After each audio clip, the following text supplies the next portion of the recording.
इस देश का दलित, पिछड़ा, आदिवासी, अल्पसंख्यक इनके किसी भी नारे में फंसने वाला नहीं है। सब मिल के बीजेपी को हराएंगे। उत्तर प्रदेश के उपचुनाव में आम आदमी पार्टी, समाजवादी पार्टी के कैंडिडेट्स के लिए प्रचार भी करेगी और जहां भी ज़रूरी हुई सभाओं में हम लोग जाएंगे भी। अखिलेश यादव से आप मुलाकात करके आए हैं, क्या कुछ बात हुई सर? देखिए, सबसे पहले तो चुनाव आयोग की जो भूमिका है ये बहुत अजीब है कि देश के प्रधानमंत्री और मुख्यमंत्री के हिसाब से आप चुनाव का कार्यक्रम बनाते हैं। जब मोदी जी उद्घाटन कर लेंगे तो तारीखों की घोषणा होगी, जब योगी जी उद्घाटन कर लेंगे तब तारीखों की घोषणा होगी, जब उनके लिए सुविधाजनक नहीं होगा तो अयोध्या का चुनाव नहीं होगा, जब उनके लिए सुविधाजनक नहीं होगा तो तारीखें यूपी के उपचुनाव की बढ़ा दी जाएंगी। ये चुनाव आयोग पे गंभीर सवाल है जो उन्होंने तारीखें उत्तर प्रदेश के उपचुनाव की बढ़ाई है, नंबर एक। दूसरी बार अखिलेश जी से बहुत ही सार्थक और अच्छी बातचीत हुई। उत्तर प्रदेश के उपचुनाव में आम आदमी पार्टी, समाजवादी पार्टी के कैंडिडेट्स के लिए प्रचार भी करेगी और जहां भी ज़रूरी हुई सभाओं में हम लोग जाएंगे भी। हमारा मकसद है कि भारतीय जनता पार्टी जो देश में नफ़रत की, सांप्रदायिकता की राजनीति कर रही है, दंगे फसाद और झगड़े की राजनीति कर रही है, उनको इस उपचुनाव में भी पराजित किया जाए। कल गाजियाबाद में रैली है, आप वहाँ मौजूद रहेंगे क्या? देखिए, ऐसा है, पोस्टर के जो आप सवाल उठा रहे हैं, जो लोग कोई काम नहीं कर, भाई चुनाव में आपको क्या बताना होता है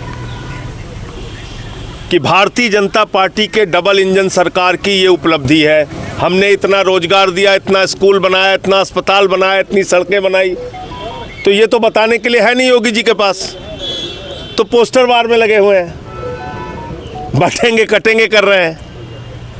आपने तो उत्तर प्रदेश को आज इस हालत में पहुंचा दिया है। थाने में मोहित पांडे की हत्या हुई, थाने में अमन गौतम की हत्या हुई, एक पूर्व फौजी को पीटा जा रहा है रायबरेली के अंदर, 27,000 सरकारी स्कूल आप बंद करने जा रहे हैं, 26,000 सरकारी स्कूल आप बंद कर चुके हैं। ओबीसी आरक्षण को आपने खा लिया, जिसके कारण से नौजवान वो धरने पर बैठा हुआ है, आंदोलन कर रहा है कि हमारा आरक्षण हमको दिया जाए। तो ये पार्टी देश के संविधान को, आरक्षण को, लोकतंत्र को ख़त्म करना चाहती है। बड़ी लड़ाई ये है और इससे ध्यान हटकाने के लिए जो आप पोस्टर की बात कर रहे हैं, ऐसे पोस्टर निकाले जाते हैं। ना इस देश का दलित, पिछड़ा, आदिवासी, अल्पसंख्यक इनके किसी भी नारे में फंसने वाला नहीं है। सब मिल के बीजेपी को हराएंगे। जो कह रहे हैं ना बटेंगे, तो दलित, पिछड़ा, आदिवासी, अल्पसंख्यक बिना बटे बीजेपी को हराने का काम करेंगे। पोस्टर में ये सरकार हिंदू जाति में बटेंगे तो बांग्लादेश जैसे कटेंगे, इस तरीके से। देखिए, ऐसा है, हिंदू किसको मानते हैं? ये रामनाथ कोविंद जी को हिंदू मानते हैं? देश के राष्ट्रपति थे, क्योंकि वो दलित समाज से आते हैं, इनको मंदिर के शिलान्यास में उनको नहीं बुलाया गया। प्रभु श्री राम के मंदिर के शिलान्यास में श्री रामनाथ कोविंद जी को नहीं बुलाया गया, जो तत्कालीन राष्ट्रपति थे। मौजूदा राष्ट्रपति श्रीमती द्रौपदी मुर्मू जो आदिवासी समाज से आती हैं, मंदिर के उद्घाटन में उनको नहीं बुलाया गया। किसको हिंदू मानते हैं ये?